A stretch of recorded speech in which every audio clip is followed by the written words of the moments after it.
उनकी अधिकृत वेबसाइट पे धर्मगुरु के सिक्किम दौरे का शेड्यूल जारी कर दिया है। 29 दिसंबर से धर्मगुरु का बोध गया बिहार का प्रवास का कार्यक्रम भी प्रस्तावित है।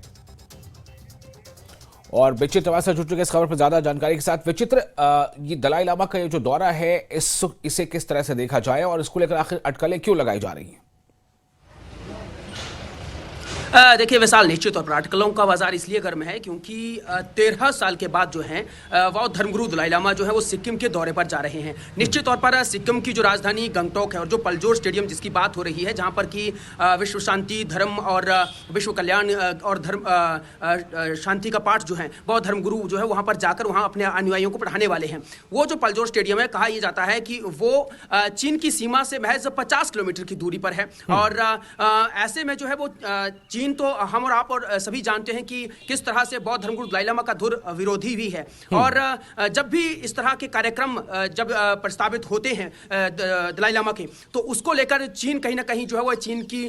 जो बौखलाहट होती है वो भी सामने आती है। तो इसलिए जो है अटकलें लगाई जा रही हैं। जब अक्टूबर महीने में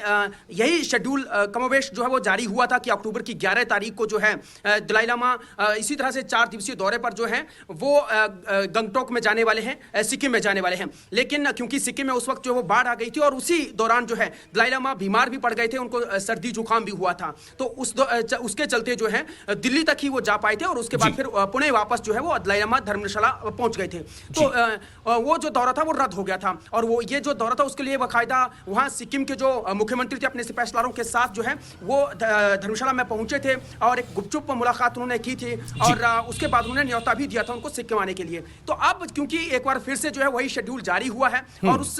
शेड्यूल के चलते जो है बताया जा रहा है कि 3 से 4 दिन जब गंगटोक में रहेंगे तो वहां पर जो आचार्य संगपो हैं, उनका जो 37 अभ्यास नामक जो बौद्धिस्त्व एक ग्रंथ है, उस पर जो है वो यहाँ पर चर्चा करने वाले हैं और अपने अनुयायियों को जो है उसका पाठ पढ़ाने वाले हैं। तो इन तमाम सारी चीजें वहां पर रहने वाली हैं और सबसे बड़ी बात तो यह कि 13 साल के बाद सिक्किम जा रहे हैं, तो ये अपने आप में एक बहुत बड़ी बात है। बिल्कुल, ये काफी बड़ी अहम बात है और इसका आगे क्या किस तरह से इस दौरे को देखा जाएगा, उसकी किस तरह से इसका विश्लेषण किया जाएगा भी काफी अहम होगा देखना। शुक्रिया आपका विचित्र तमाम जानकारी के